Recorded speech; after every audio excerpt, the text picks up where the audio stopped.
Hello, Jennifer. John here responding to your post, which I thoroughly enjoyed reading. It was well executed and rich in content, and there are so many nuggets that I could easily interact with. However, based on the fact that I myself opted out of including any biblical references in my own initial post due to word constraints, I would wish to draw from something you noted at the very end of your post. And I'd like to quote you.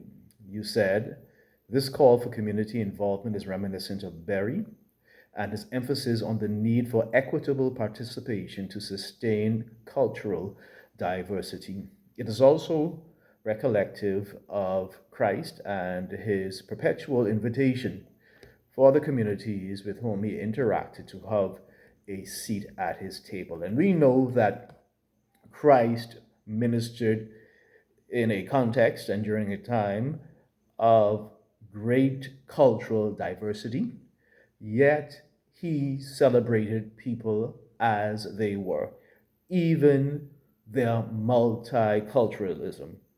He embraced them if they were Jew, Greek, if they were Samaritan, or even Roman. He welcomed people as they were. I will admit, though, that in reading your post and going through the video, that the whole idea, even as a Christian from a so called Christian nation, this entire idea of sustaining cultural diversity, when applied to my context in the Commonwealth of the Bahamas, was a rather difficult pill to swallow, especially when you have been socialized to keep at bay any other culture seeking recognition or even respect or prominence in your country. Particularly, I don't know if you know that the Bahamas, we have a serious situation with Haitian immigration, many of whom came here illegally. They're my friends. I love many of them.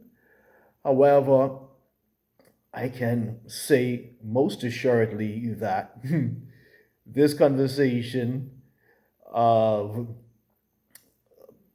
social recognition and social inclusion, allowing people to celebrate as culturally different people, is not a conversation that Bahamians generally are willing to have at this time. So I've been challenged really from this post as a Christian and as one from a Christian nation to really consider certain truths. I also want to underscore what you said by sharing another passage of scripture, an end time passage at the end of the age that I think beautifully articulates the theme, the message of your post, Revelation 7 and 9. "After this I looked, and there before me was a great multitude no one could count, from every nation, tribe, people, and language, standing before the throne of the Lamb. They were wearing white robes and were holding palm branches in their hand." Did you see that? What do you think about that? At the end of the age, multiculturalism is recognized.